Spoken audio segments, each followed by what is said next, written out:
सिद्धेभ्यः जय श्री ओम नमः सिद्धेभ्यः सर्वमंगल मांगल्यम सर्वकल्याणकारकं प्रधानं सर्वधर्माणां जैनं जयतु शासनं जैनं जयतु शासनं जैनं जयतु शासनं। पंच परमेष्ठी भगवान की जय। आचार्य श्री गुरुवर कुंद कुंद महाराज की जय। आचार्य श्री गुरुवर विद्यासागर जी महाराज की जय। परम पूज्य मुनिवर श्री सुधासागर जी महाराज की जय।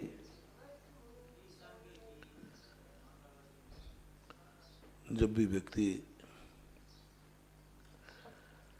अपने आप को नहीं समझ पाता, अपनी जिंदगी को नहीं समझ पाता, तो जैनाचार्य ने कहा दुनिया को इस दृष्टि से देखो कि दुनिया में हमारा वैभव दिखने लग जाए। हमारी तरीके दो हैं, अपनी दृष्टि से सृष्टि को देखो या सृष्टि की दृष्टि से अपने को देखो, कोई फर्क नहीं पड़ता। आस्तिक कथन से हम अपने आत्मा की तरफ बढ़े अथवा नास्तिक कथन से बढ़े, हम संसार से घबरा करके मोक्ष मार्ग में आए अथवा मोक्ष से प्रभावित होकर मोक्ष मार्ग में आए, दोनों का आंसर तो एक ही आना है। जब कोई व्यक्ति कई बार किसी की शरण में जाता है कुछ अच्छा मान करके, और कई बार किसी की शरण में जाता है व्यक्ति घबरा करके। हनुमान रामचंद्र जी को कुछ मान करके रामचंद्र जी की शरण में गए, और विभीषण अपने भाई से घबरा करके राम की शरण में गया। शरणावत्सल को दोनों को शरण मिली, शरणावत्सल ने दोनों को शरण दी। हनुमान घबरा करके शरण को प्राप्त नहीं हुए, राम खुद वहां पहुंच गए। राम की शरण में हनुमान नहीं गए, राम जैसे ही पहुंचे तो राम को पहचान लिया और राम की शरण प्राप्त कर ली। ये राम के गुणों से प्रभावित थे, राम की शक्तियों से प्रभावित थे, राम के आदर्शों से प्रभावित थे, और वो राम से प्रभावित होकर राम के भक्त बन गए। ठीक दूसरी ओर विभीषण है, वो रावण से घबरा के गया, असत्य से घबरा के गया, अधर्म से घबरा के गया, संसार से घबरा के गया, जीवन की रक्षा करने के लिए गया। हनुमान ने जीवन की रक्षा के लिए राम की शरण स्वीकार नहीं की। उनके मन में कभी ये नहीं भावा कि राम की शरण में जाने से मेरे जीवन की रक्षा हो जाएगी। लेकिन विभीषण ने जो राम की शरण प्राप्त की, अपने प्राणों को बचाने के लिए, अपनी रक्षा करने के लिए। तो ये दोनों प्रकार के शरण हमारे यहाँ भारतीय दर्शन में, जैन दर्शन में, सभी दर्शनों में ये दोनों प्रकार के खुले हुए हैं। हमारे यहाँ कोई मुनि दीक्षा लेता है धर्म से प्रभावित होकर, गुरु से प्रभावित होकर, रत्नत्रय से प्रभावित होकर, और कई लोग दीक्षा लेते हैं संसार से घबरा कर, संसार में धोखा, दगाबाज, बेईमानी से घबरा करके उनको वैराग्य हो जाता है। वो बाद में समझते वो संसार से घबरा गए, बहुत भयभीत। राजा मधु जब चारों तरफ से घायल हो गया, और घायल होने के बाद उसने कहा मरना निश्चित है, तो उसने दीक्षा ले ली। अंजन चोर घबरा करके नमोकार मंत्र की शरण में आया, क्योंकि उसने जान लिया कि मुझे मरना निश्चित है, क्यों ना धर्म रूप धर्मात्मा होकर मरूं, धर्मात्मा हो। जब मरना ही है तो धर्मात्मा होकर मरूं। ज्ञानी का लक्षण यही है, वो धर्म को नहीं जानता, वो धर्म से प्रभावित नहीं है, धर्म को समझता भी नहीं है, लेकिन अधर्म से घबरा गया। और अधर्म से घबराने के बाद सोचता है कि जब मरना ही निश्चित है, क्यों ना नमोकार मंत्र के लिए मर जाऊं। नमोकार मंत्र सिद्ध हो गया। बहुत सारे लोग, ज्यादातर लोग दुनिया में जितने लोग धर्म करते हैं कष्ट के कारण, संसार के कारण। पूजपाद स्वामी ने भी यही कहा, न स्नेहा शरणम प्रयांति भगवन पादद्वयम ते प्रजा हेतुस्तत्र विचित्र दुख नचिया संसार घोराणवा। हे भगवान, मैं आपको नहीं जानता हूं, मैं आपसे प्रभावित भी नहीं हूं, न मुझे आपसे कोई राग है न स्नेह है। सीधी बोल दे। जो सरल सज्जन व्यक्ति होता है वो मायाचारी नहीं करता। वो कहते भगवान मैं आपको तो जानते ही नहीं हूं, आपको तो पहचानता भी नहीं हूं, और आपसे मेरा कोई राग भाव भी नहीं है कि मैं आपसे कोई प्रभावित हो रहा हूं।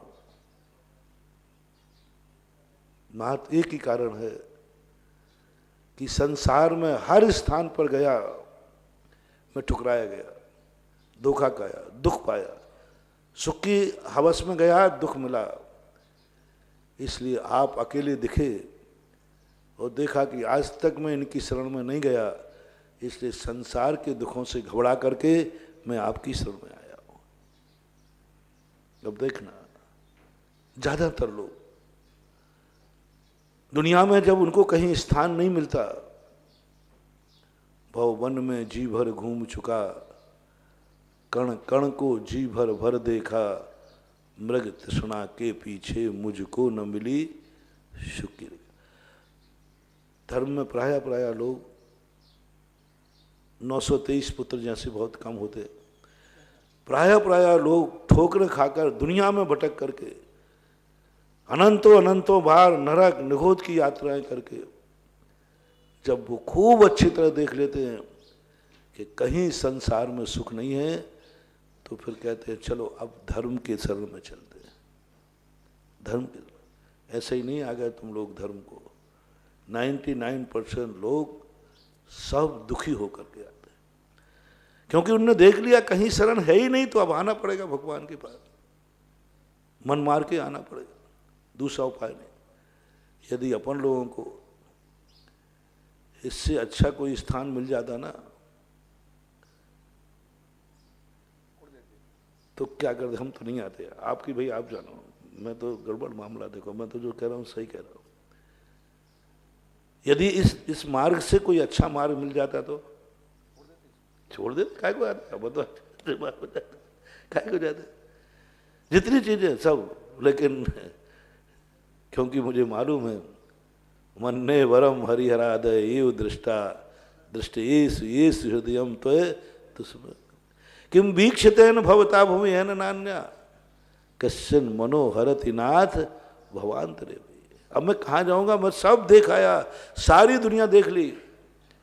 इसलिए भगवान अब आप मुझे धक्का भी दो ना, कोई मुझे जैन धर्म में से मुझे निकाले भी, डंडे मार के निकाले, लाते मार के निकाले, गाली दे के निकाले, हाथ पकड़ के निकाले, तो मैं तो अपने दावा के साथ कह रहा हूं, मैं इतना बेशरम बन जाऊंगा कि तुम्हारे सारे अपमान सहन कर लूंगा, लेकिन जैन धर्म छोड़ के नहीं जाऊंगा। क्योंकि मुझे मालूम चल गया ना, अनुभव में आ गया कि सारी दुनिया में कहीं है ही नहीं। यहां अपमान ही मिल रहा है, वहां तो मान क्या अपमान क्या कुछ भी नहीं, वहां तो कुछ भी नहीं है, कुछ नहीं, मात्र अकेले दुखों के अलावा कुछ नहीं है। धोखा दगाबाज सब जगह। यहां तो कम से कम अपमान ही तो करेगा, यहां कम से कम कोई मुझे निकाल ही तो रहा है। हमारे आचार्य से एक दोहा गाते हैं, यदि तुम्हें सही धनवान पता चल गया है, यही सही तुम्हारी पहचान हो गई है, सही में तुम संसार में घूम के आए हो और कोई अच्छा स्थान मिल गया है, तो फिर तुम चाहे वहां कितना भी अपमान हो, पड़े रहो दरबार में धक्का धनी के खाओ, एक दिन ऐसा आएगा स्वयं धनी बन जाओ। कितने बड़ा रहस्य। यदि हमारे लिए सही प्रतीति में आ गया तो आने दो कष्ट, आने दो सब कुछ, कितने कष्ट। दिगंबर मुनि इतने कष्ट क्यों झेल लेता है? इससे भी सरल साधना वाले साधु के मार्ग हैं।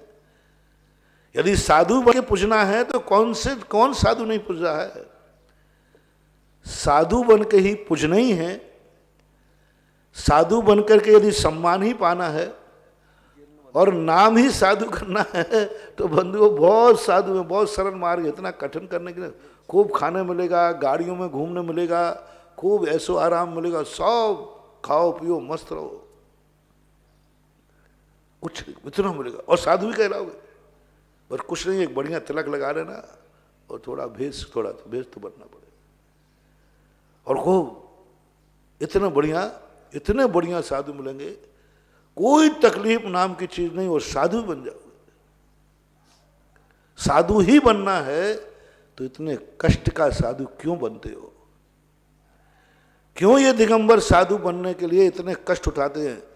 कोई भी 3 लोक में दिगंबर मुनि की जो चर्या है, इससे ज्यादा कठिन और क्लिष्ट कोई चर्या है ही नहीं, असंभव वाली बात, किसी संप्रदाय में नहीं। फिर भी आज तक हजारों साल से इस कलयुग जैसे हीन संगठन में भी दिगंबर साधु बन रहे हैं, दिगंबर साधु दीक्षा ले रहे हैं, दिगंबर उनकी चर्या कर रहे। क्या है? इतनी कठिन चर्या करने का क्या मतलब है? तो उसका एक ही कारण है, जो इतने कठिन चर्या को भी पालने को तैयार है, गर्मी में भूखे प्यासे मरे तो तैयार है, केशरंज करना पड़े तो तैयार है, सबके लिए तैयार है। क्यों? इतने कष्ट कौन? जिसके अंदर प्रतीति आ गई कि तुम जो कुछ करना हो, प्राण भी लेना हो तो ले लो, लेकिन हे भगवान, मैं तेरा रास्ता, तेरा संगति, तेरा मार्ग में छोड़ने वाला नहीं हूं। क्यों? बाहर वो देख के आया ना, बाहर देख के आया ना, सारी दुनिया तो देख ली, जी भर के कण कण में जी भर भर देखा, मृग तृष्णा के पीछे मुझको न मिली सुख। मैंने सबको जैसे ही नहीं है, हे भगवान मैं ऐसे ही नहीं हूं, मैं आपके पास पहले आया भी नहीं, इसलिए क्योंकि मुझे जानते थे कि आपकी कष्ट बहुत कष्ट है, तो पहले मैंने सरल रास्ता ढूंढा। लेकिन वो सरल रास्ता दिखने में तो सरल लगा, लेकिन जब उसमें चले तो वो रास्ता किसी मंजिल पे नहीं जाता था, सीधा खाई में जाता था। रास्ता तो मिला, गया रास्ता, चले भी ऐसे ऐसे मत करना। अपन सब रेफर्ड केस हैं, खूब रास्ते चले, बहुत रास्ते खोजे। जैन धर्म हमें पहले भी मिला था, लेकिन हमने नकार दिया था, नहीं कह रहे ऐसे जैन धर्म को छोड़ो, ये तो बहुत कठिनाई है। बौद्ध जैसे जैन धर्म को समझा, ऐसी बात नहीं, हम पहली बार ही जैन धर्म नहीं समझ रहे। जैन धर्म को खूब अच्छी तरह समझा, पढ़ा, स्वाध्याय किया, द्वादशांग का ज्ञान किया, लेकिन जब इसकी कठिनाई देखी तो अपन ने कहा नहीं, मैं तो नहीं बनूंगा, कोई सरल रास्ता ढूंढता हूं। और सरल रास्ता ढूंढने के लिए मैं पूरे 3 लोक में जहां जो रास्ता मिला उसी पे चल पड़ा, जहां जो पगडंडी मिली उसी पगडंडी पे चल गया, जहां मुझे रास्ता दिखा चौराहे पे वहीं पे चल गया। लेकिन जिस रास्ते पे जाता सोचता मंजिल आएगी, मंजिल नहीं आती थी, सीधा सामने समुद्र आता था, खारा समुद्र, अंतहीन समुद्र, अंतहीन गड्ढा, मगरमच्छों से भरा है, लहरों से भरा है, गिरते ही बस मरना निश्चित है। फिर लौटा, फिर दूसरे पे गया, फिर तीसरे पे गया, फिर चौथे पे गया। कितने रास्तों पे गए? अनंत अनंत रास्तों पे, हर रास्ते वहीं समुद्र पे जाके खत्म हो जाते, मंजिल कहीं है ही नहीं। जब ये अनुभूति, ये प्रतीति नास्तिक कथन की जब व्यक्ति के दिमाग में आ जाती है, तो फिर अस्थि को वो नहीं जानता, विधि को वो नहीं जानता, लेकिन वो कहता है वो कोई रास्ता भी तो नहीं है, इस रास्ते में कष्ट बहुत हैं। बोले फिर दूसरा रास्ता भी तो नहीं है, इसमें तो कष्ट ही है, उसमें तो मौत है, अब कोई दूसरा रास्ता भी तो नहीं बचा, अब क्या करे? तो फिर वो यह रास्ते के दिगंबर जैन नर पर आने वाला व्यक्ति निश्चित समझ चुका है कि अब दुनिया में हमें कोई रास्ता नहीं है, एक ही रास्ता है जैन धर्म। इसलिए वो हर कष्टों को उठाने के लिए तैयार हो जाता है, हर कष्ट को तैयार, लेकिन वो धर्मात्मा बनता है। ये भी एक विधि है, ठोकर भी एक विधि है, ठोकर भी एक विधि है, कष्ट भी एक विधि है। और अपन ने देखा कलयुग के लोग तो ज्यादातर ठोकर खा के ही चेतते हैं। कलयुग के लोग तो जब ठोकर खाते हैं उसके बाद भी उनकी आंखें खुलती हैं कि मैं क्या कर गया, ये मुझे नहीं करना चाहिए था। इसलिए चाहे अपन नास्तिक कथन से आगे आए और चाहे आस्तिक कथन से आए, संसार के दुखों से घबरा करके धर्म में आवे या धर्म के सुख को समझ करके धर्म में आवे, स्वयंभू बहुत कम होते हैं। वे स्वयंभू जो स्वयं अपने अंदर को समझ लेते हैं, वे स्वयं आत्मा के स्वरूप को जान लेते हैं। ज्यादातर लोग तो ठोकर खाएंगे, जैसे राधा मधु का मैंने कहा, अंजन चोर का मैंने कहा। अपने पास भी बंधु धर्म को, अपनी जिंदगी को संभालने के लिए दो प्रयास करो। एक प्रयास है कि हम आगे कैसे बढ़े, दूसरा प्रयास है जो कल मैंने कहा था कि मैं यहां तक बड़ी मुश्किल से आया हूं, कहीं मेरा कदम पीछे की तरफ न चला जाए। और मैंने कल बहुत विस्तार से कहा था, आगे की चिंता, कितने कदम तुम आगे बढ़े हो, इस पर ज़्यादा समय मत गमाओ। बस इस सोच के रखना कहीं एक कदम पीछे तो नहीं आ गए। पीछे आना पतन है, भ्रष्ट है, जिंदगी खतरनाक है। गाड़ी आगे बढ़े या नहीं बढ़े, पीछे बढ़ जाए तो खतरा है। आगे गाड़ी व्यक्ति कितने किलोमीटर चला सकता है और बैक गाड़ी कितनी देर चला सकता है। पीछे गाड़ी लेना पड़े तो कितनी देर चला पाएगा, और खतरा बहुत है, बहुत खतरा है। 10 मिनट 15 मिनट कितनी चला पाएगा। आगे पूरी जिंदगी भर चलाता है तो चल जाएगा, लेकिन पीछे नहीं चला सकता। पीछे चलाना बहुत कठिन है। तो जैन दर्शन कहता है, तुम जहां हो पहले सावधानी रखो, कहीं ऐसा कोई कृत्य तो नहीं हो रहा है जिससे मेरी गाड़ी पीछे जा रही हो। आगे की बात नहीं कर रहा हूं, पीछे तो नहीं जा रही है। तुम जैन कुल की बात मैंने कही थी, तुम इतनी मेहनत करके जैन कुल आए, अब तुम जिनेंद्र बनो या नहीं बनो इसकी मुझे कोई चिंता नहीं है। हम जिनेंद्र बनने का उपदेश बहुत कम देते हैं, बहुत ही कम देते हैं। और पंचम काल में जिनेंद्र बनने के उपदेश से कोई मतलब निकल रही नहीं, क्योंकि तुम्हें और हमें सबको जिनेंद्र नहीं बनना। पंचम काल में सबसे बड़ा पुरुषार्थ कौन? जिनेंद्र बनने का नहीं, क्योंकि जिनेंद्र तो हम पूरी जिंदगी खपाए तो नहीं बन पाएंगे, सिर से पहाड़ फोड़ना है। सबसे बड़ा पुरुषार्थ है कि जो जहां है कहीं मरने के बाद इसके पीछे तो नहीं चला जाएगा। आप जैन कुल में आए, आर्यखंड में आए हैं, बड़ी मुश्किल से आए। कल मैंने पूरा प्रोसेस बताया था, कहीं मर के मिलेक्षों में तो नहीं जन्म जाओगे। आज जैन कुल में आए तो कहीं ऐसा तो नहीं हो मर करके फिर तुम्हारे लिए उन्हीं 1 इंद्री 2 इंद्री 4 इंद्री पर्यायों में चले जाओ। ये सावधानी। आज तुम्हें जैन बनने का सबसे बड़ा अध्ययन करना है। लोग समय सार पढ़ने लगे, लोग भगवान बनने के रास्ते खोजने लगे। अरे मत समय खराब करो, ये प्रयास करो कि नरक जाने के रास्ते कौन से हैं। आज पंचम काल मानो, बहुत बड़ी बात कह रहा हूं। तुम ये मत सोचो कि मोक्ष का रास्ता कौन है, तुम ये देखो कि पतन के रास्ते कौन से, नरक के रास्ते कौन से, एक इंद्री कौन बना देता है, विकल इंद्री कौन बना देता है, पशु कौन बना देता है। कौन से रास्ते से चलकर लोग पशु बनते हैं, कौन से रास्ते के लोग नरक बनते हैं, कौन से रास्ते से व्यक्ति का पतन होता है।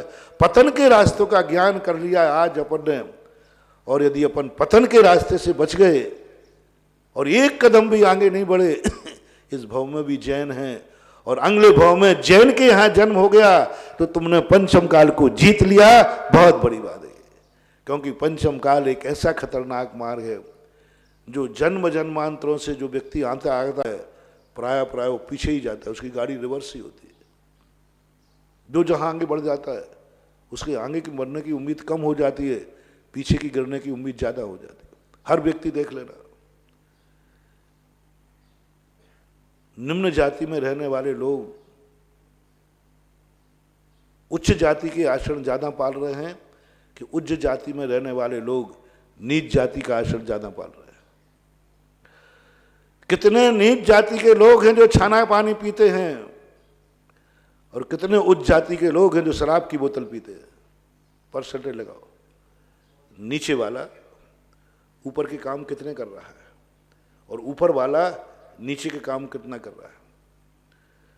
कितने लोगों को मान लो जो ऐसे कुल में जन्म लिए जिनके कुल निम्न है, जिनके आचरण निम्न है, जिनके घरों में शराब मांसाहार सब कुल परंपरा से होते सारे नीच कार्य होते, और कोई व्यक्ति उसमें से, सारा परिवार निम्न है, सब मांसाहारी, सब कुछ है, उनमें से कोई एक व्यक्ति परिवार में, समाज में, जाति में, देश में एक व्यक्ति उच्च आचरण पाल रहा है। कुल नीच है, परिवार नीच है, संस्कार नीच है, भक्षा नीच है, सब तरफ से विपरीत है, लेकिन वो व्यक्ति, एक व्यक्ति ऐसा है जो धर्मात्मा, धर्म का आचरण सब कुछ बराबर होकर के छना पानी पीता है, रात में नहीं खाता है, अभक्ष नहीं खाता है, बहुत अच्छे भगवान की भक्ति करता है। ऐसे नीच कुलों में, नीच संस्कृति में, नीच लोगों के बीच में रहने वाला व्यक्ति कितने उच्च कार्य कर रहे हैं दुनिया के अंदर, बताएं कितनी संख्या मान लो, बहुत नगन, हजारों में एकाध, शास्त्रों में भी उठाए तो गिनती के मिले, चांडाल जैसे, मातंग जैसे, बहुत गिनती के। अब मैं पूछता हूं, कितने उच्च कुल में जन्मे जिनके बाप दादे उच्च, कुल उच्च, जाति उच्च, धर्म उच्च, परिवार उच्च, सब लोग उच्च लोग हैं, कहीं कोई गड़बड़ नहीं, वंश परंपरा उच्च की है, बहुत शुद्ध है, जिनके पूर्वज बहुत अच्छे आचरण थे, इज्जत वाले थे, धर्मात्मा थे, बिना पानी छान के पानी नहीं पीते थे।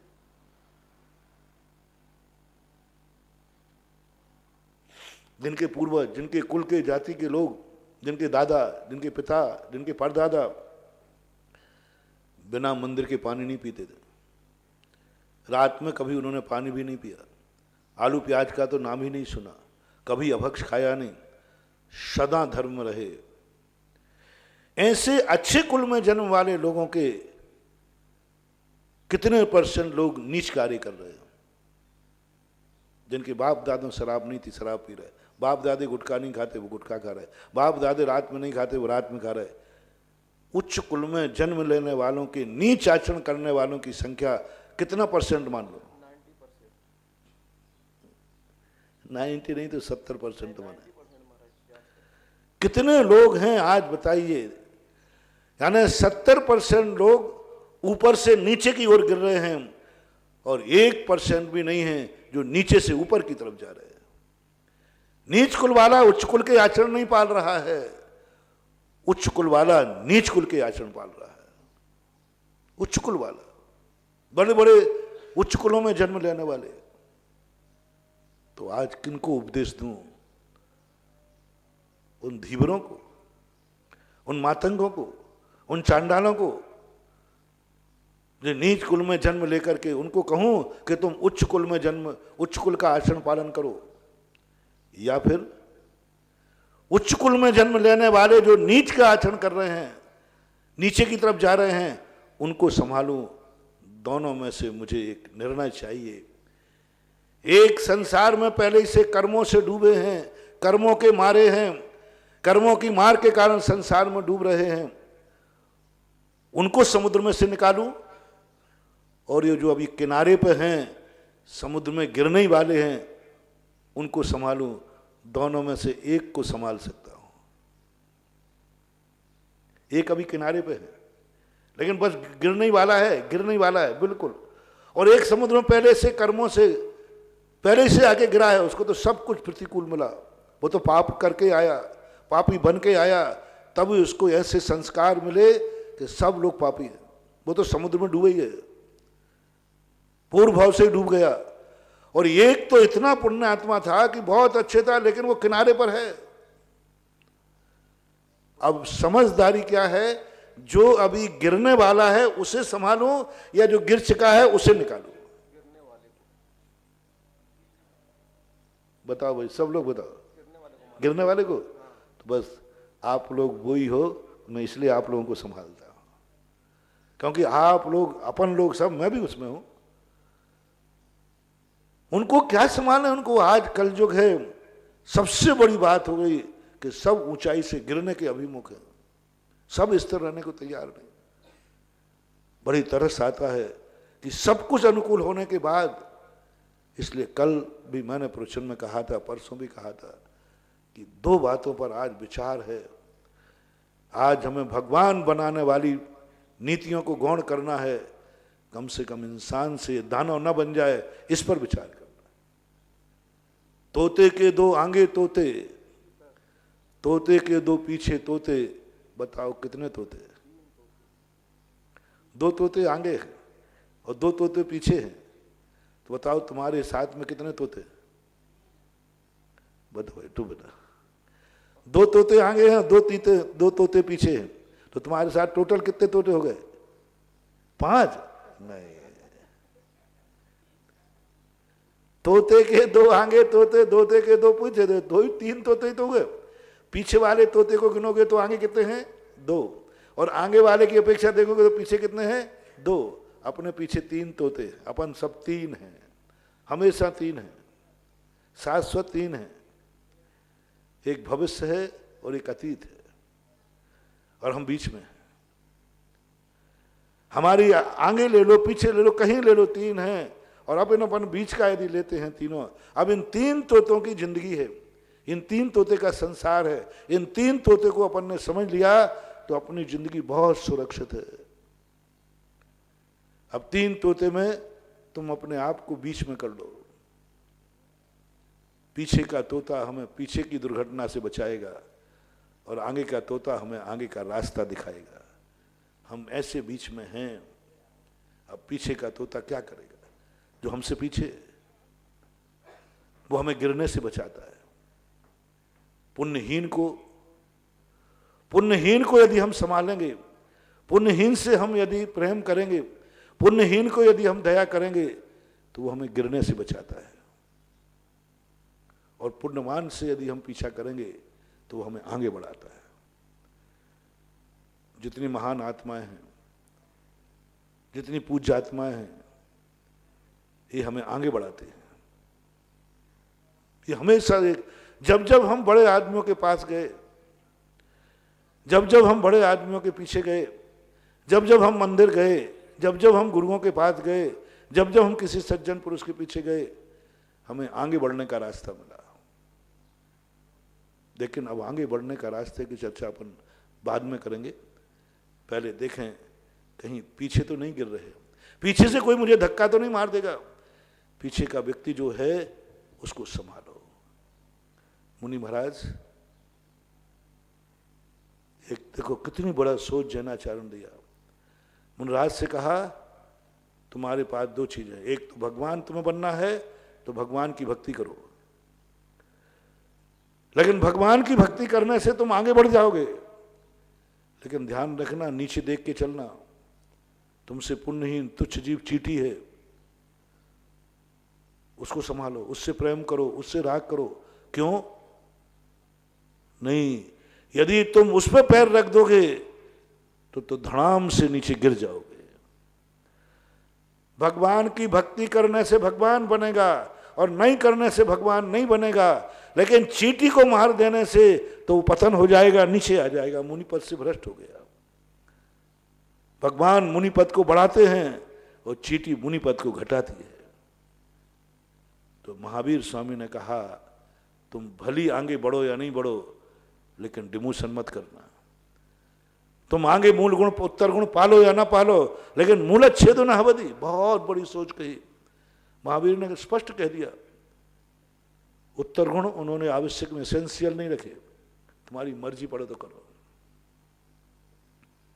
इच्छा पे छोड़ दिया, तुम्हारी मर्जी पड़े नहीं करो कोई बात नहीं, तुम्हें जो करना मैं बिल्कुल भी तुम्हें बात नहीं करूं तुम्हारे, लेकिन ध्यान रखना मूलच्छेद न हवदी, मूल में बट्टा नहीं लगना चाहिए।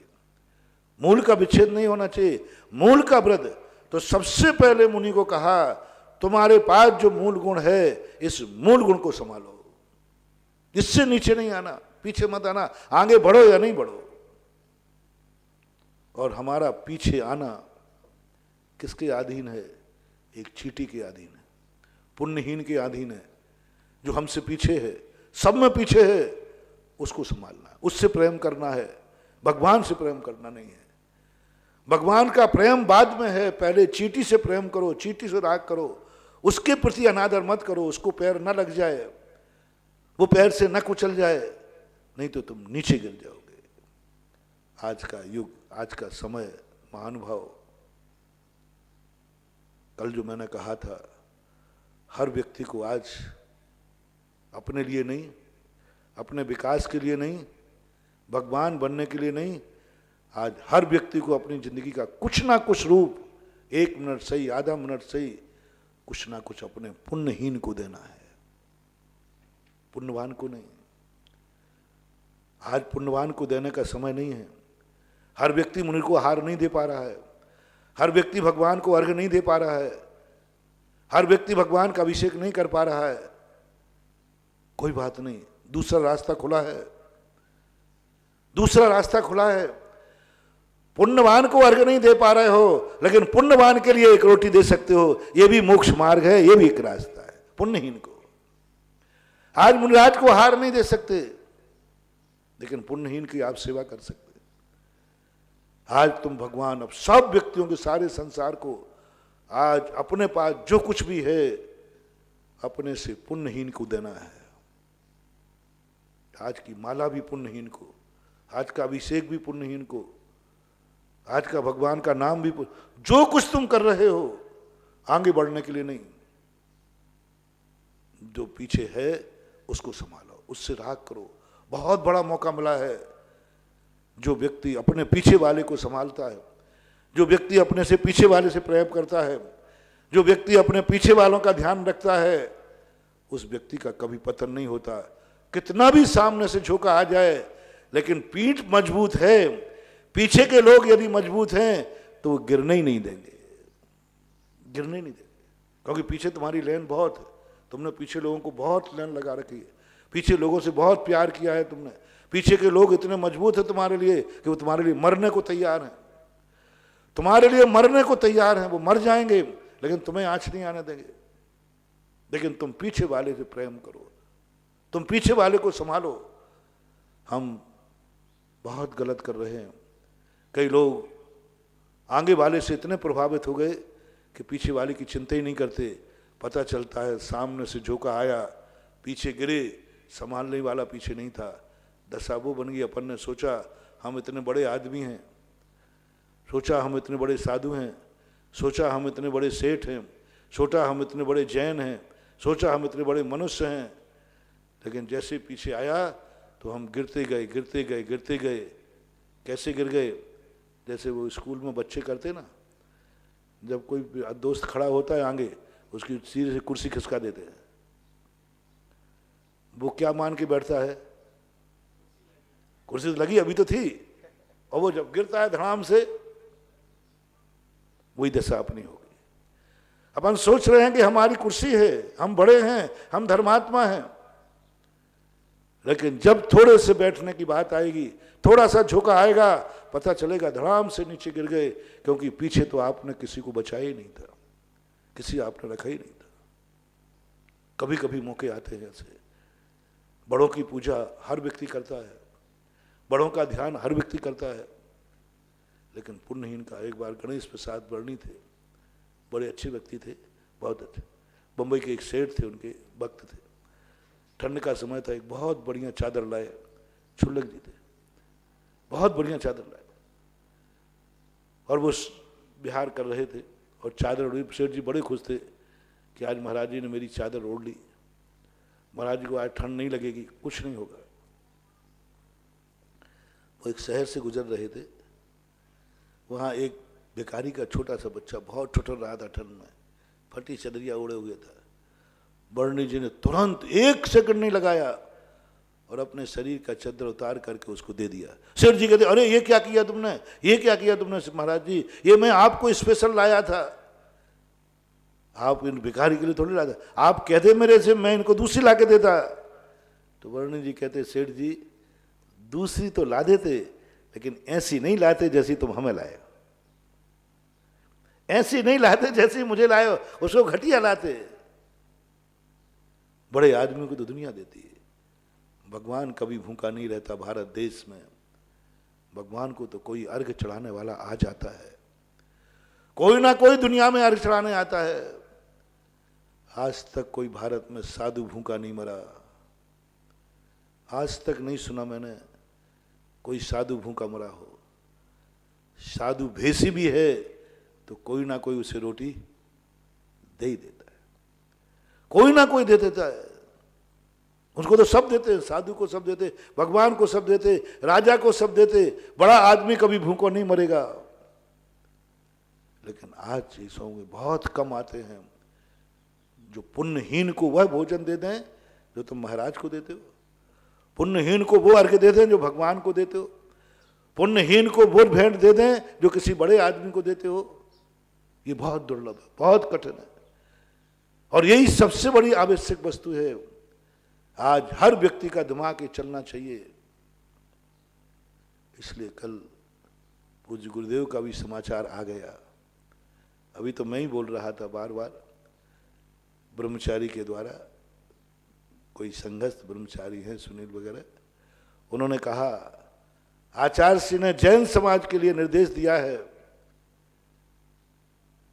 कि घर में ही धर्म ध्यान करें, घर में ही रहें। और यहां से बोलने को ब्रह्मचारी ने कहा कि आप जैनियों को संबोधन करें, जैनियों से कहें कि वो घर में रहें, धर्म ध्यान घर में रहें। और सबसे बड़ा धर्म ध्यान ये है, आज भगवान के लिए नहीं, वो तो बहुत पुण्यवान है जो अपने से पीछे पुण्यहीन है, जो इस लॉकडाउन में परेशान हैं, जो लॉकडाउन में कुछ भी नहीं कर पा रहे, उनके लिए दो। और जिनको बीमारियां हो गई हैं उनको दो, उनके लिए। तुम स्वस्थ हो, तुम स्वस्थ हो, अपने लिए माला मत फेरो कि मैं स्वस्थ बना रहा हूं, उनके लिए फेरो जो बीमार हो गए हैं वो भी स्वस्थ हो जाए। जैसे कल मैंने कहा था ना, अमीर आदमी वह नहीं है जो धनवान है, अमीर आदमी वह है, भक्तांबर पाठ में लिखा, जो अपने आश्रितवान को भी धनवान बना देता है। नाश्रितम भूतम, उन धनवानों से क्या मतलब जो धनहीनों को धनवान नहीं बना दे। आज हर बड़े आदमी को, हर पुण्यात्मा की परीक्षा की घड़ी है, बहुत बड़ी परीक्षा है। भक्तांबर पाठ को साक्षात करना है। भक्तांबर पाठ को, भक्तांबर पाठ पढ़ने से काम नहीं चलेगा, भक्तांबर पाठ मात पाठ करने से काम नहीं चलेगा, भक्तांबर पाठ का दीप जलाने से काम नहीं चलेगा। भक्तांबर पाठ का अर्थ है कि जो तुम्हारे हाथ हैं, भूत्यार सतम, यह नाथ समम करोति ही। हाँ, तुल्या, वो तो भगवान के लिए कहा, भूत्यार सतम, यह है नाथ समम करोति। जो अपने आश्रित लोग हैं, अपने से पुण्यहीन हैं, उनको अपने समान कर लेता है, वह सही बड़ा आदमी कहलाता है।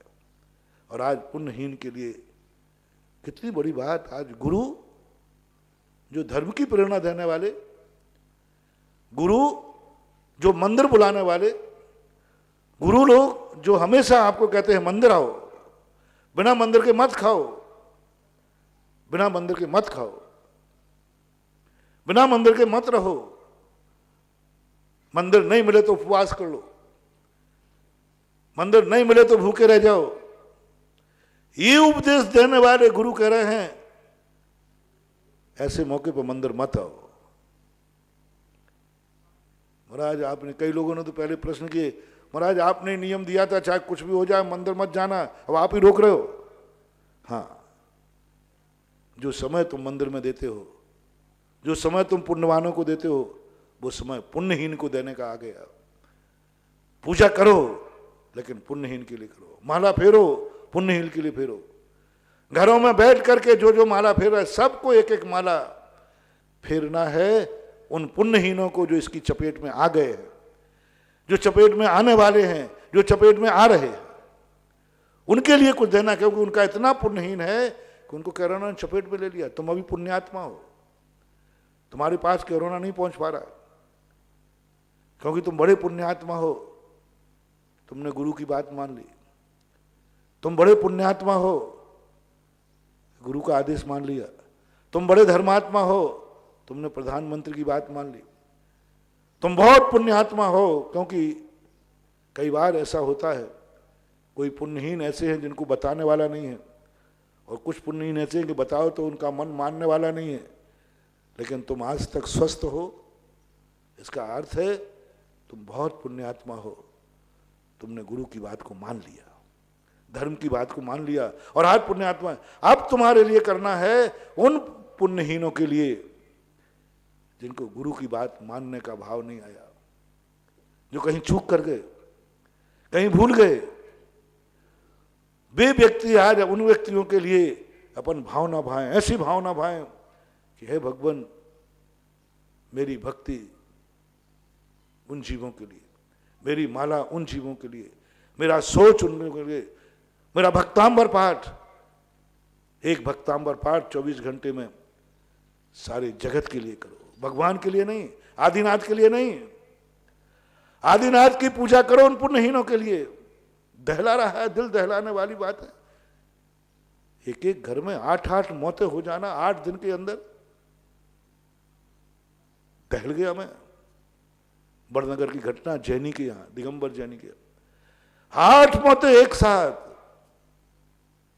मुझे दिखता यही बात आचार्य श्री का दिल को दहला दिया। पूज्य गुरुदेव ने इस बात को दहल गए होंगे, उनका नहीं, रोको जैनियों को, रोको जैनियों को, जिन पर उनका बस है, जिन पर उनका आदेश चलता है, जिन पर उपदेश आदेश उन्हीं को दिया जाता है जो मानते हैं, मानते हैं। तो उन्होंने जैनियों को उपदेश क्यों दिया, आदेश क्यों दिया? क्योंकि मालूम है जैनी मेरी बात मानेगा। और मुझे विश्वास है आज संसार के सारे जैनी यदि सबसे ज्यादा किसी की बात मानते हैं तो उनका नाम है पूज्य गुरुदेव आचार्य विद्यासागर महाराज। जैनियों के सारे जैनियों को आप देख लेना, आचार्य श्री की बात को भगवान की वाणी मानकर मानते हैं। आचार्य श्री ने इसका उपयोग किया। कम से कम मैं उनको तो बचा लूं जो मेरी बात मानते हैं, मैं उनको तो बचा लूं जो मेरे हैं। जो मेरी बात नहीं मानते, मुझे नहीं मानते, उनको बचाने की ताकत तो गुरु में नहीं होती है। उनको तो मात भावना कर सकते हैं, और भावना भजनी होती है, सफल भी हो जाने। लेकिन जब कोई आदेश देता है गुरु, तो वो उनको देता है आदेश जिन पर उनको विश्वास है कि ये मेरा, और जो गुरु की बात मानता है वही गुरु का माना जाता है। तो आज गुरु ने अपने लोगों के लिए कितना बड़ा संदेश देकर कहा, इनको तो बचाओ, अपनों को तो बचाओ, अपने भक्तों को बचाओ। जो अपनी बात मानते हैं वे तो बचना ही चाहिए, बचना ही चाहिए।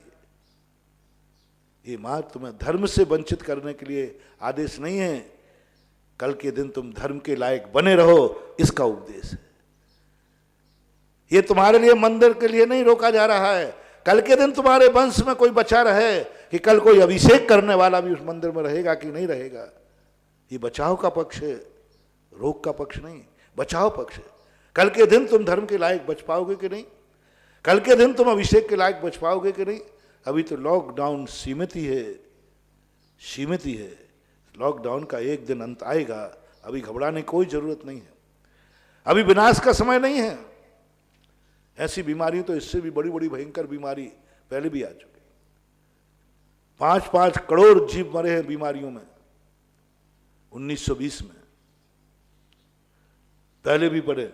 लेकिन अभी तो बहुत, इसका बहुत जल्दी आएगा। सरकार ने, सारे देश की सरकारों ने 80% इस कोरोना पर काबू पा लिया है। बहुत जल्दी ही अपने रास्ते खुलने वाले हैं, बहुत जल्दी औषधि आने वाली है, बहुत जल्दी कोई ना कोई मार्ग निकलने वाला है। लेकिन कहीं ऐसा ना हो जाए ओवर कॉन्फिडेंस में कि जो 20% जिंदगी का जो समय बचा है, कई बार हाथ ही निकल जाता है। हाथी की पूंछ निकल जाती है, हाथी का बाल रह जाता है। कहीं ये 20% की चपेट में आप ना आ जाएं, 20% की चपेट में आपकी ज़िंदगी खत्म ना हो जाए, कहीं 20% में आपका नंबर ना आ जाए, 20% में कहीं आपके मौत की लिस्ट में ना आ जाए। अपने आप को हर व्यक्ति ये बचाए कि मां तब हमें 20% और सब्र रखना है, 20% और चेतना है, 20% की चपेट में हमें नहीं आना। ये सावधानी अपन रखी तो एक दिन सरकार घोषणा करेगी मैंने 100% काबू पा लिया। लेकिन आज ये कब होगा? जब अपने पीछे वाले को, महावीर का बहुत बड़ा सोच था, बहुत बड़ा सोच। उन्होंने साधु को एक ही बात कही, अपने भक्तों को एक ही बात कही, आस्तिक के पहले उन्होंने अनुकंपा रख दी, हर धर्म के पहले उन्होंने अहिंसा रख दी। पहला मूल, पहले पीछे वाले को संभालो, क्योंकि तुम्हारे गिरने की संभावना ज़्यादा है, क्योंकि हवा सामने से बहुत आती है, सामने से टकराहट बहुत आती है। आपके पीछे कोई संभालने वाला है कि नहीं? हर व्यक्ति को अपनी ज़िंदगी में आज का प्रवचन से एक सोच शुरू करना है, आपके आगे कौन है इस पर अभी विचार नहीं करना, आपके पीछे भी कोई है कि नहीं, आपका पीछे भी कोई है कि नहीं। आप जिस रास्ते से जा रहे हो, क्या उस रास्ते पे पीछे भी कोई आएगा, तुम्हारा पीछा करेगा? तुमने कुछ ऐसा किया है कि जो कोई तुम्हारे पीछे भी कोई तुम्हारा नाम लेने वाला हो, तुम्हारी जयकार बोलने वाला हो, तुम्हें आदर्श मानने वाला हो?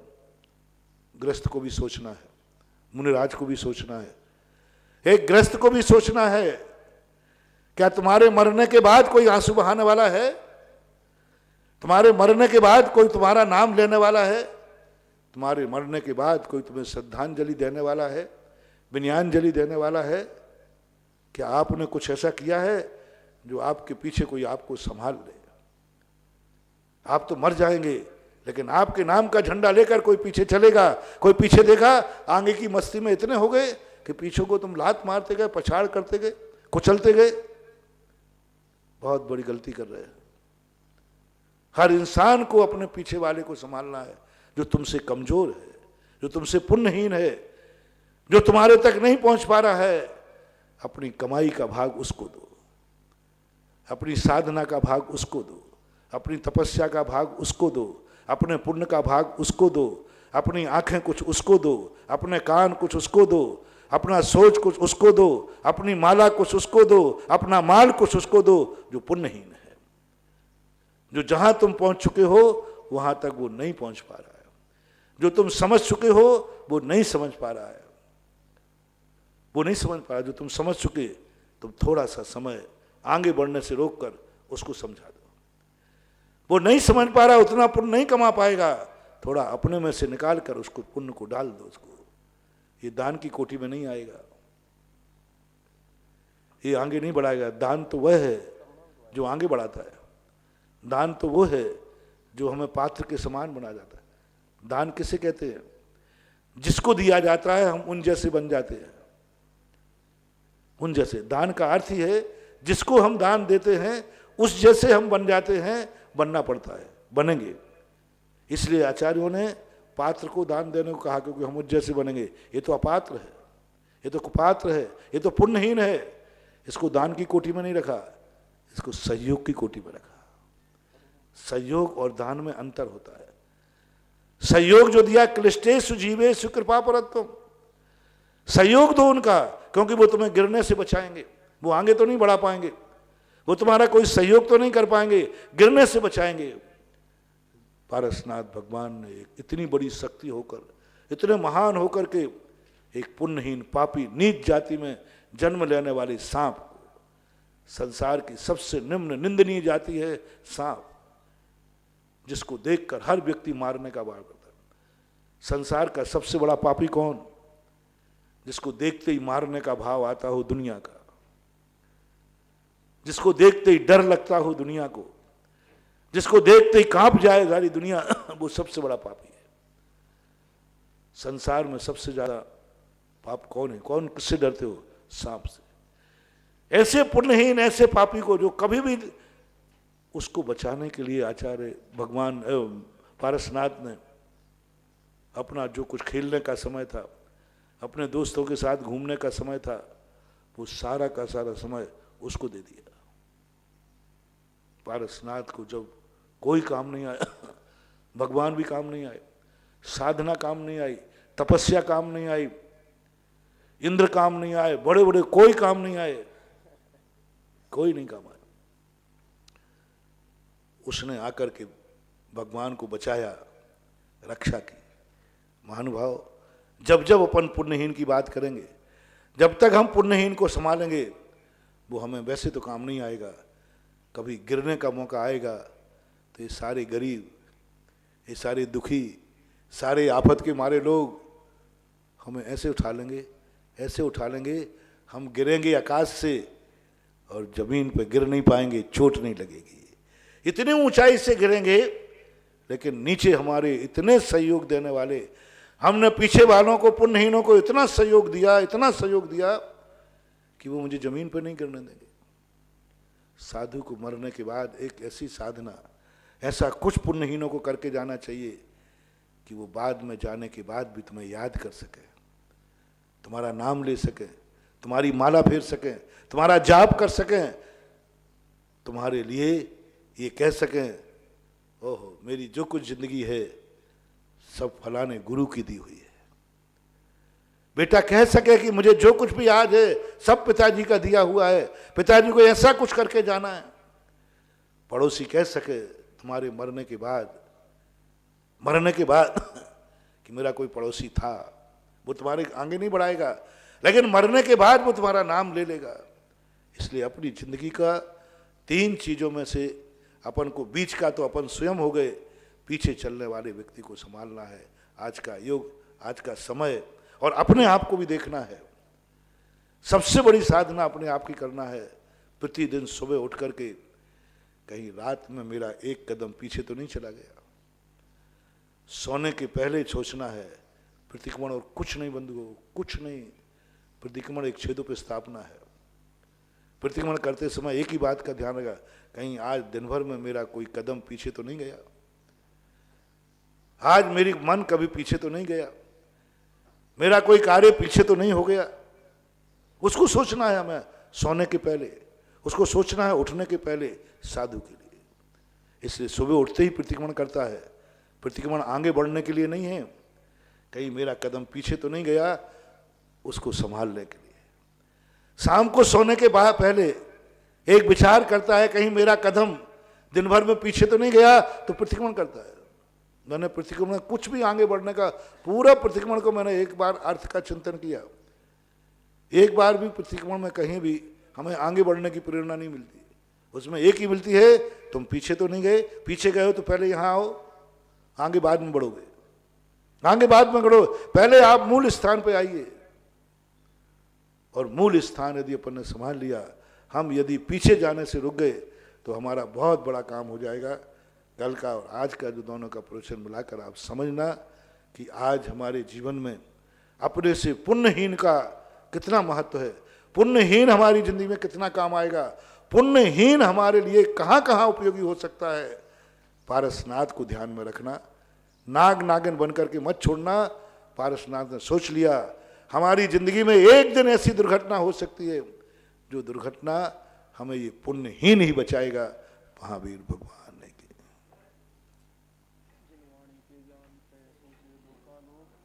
पूज्य निर्यापक श्रमण मुनि पुंगव श्री सुधासागर जी महाराज की जय। जिनवाणी के ज्ञान से सुजे लोकालोक, सो वाणी मस्तक धरी सदा देत उड़ो। जपो जिन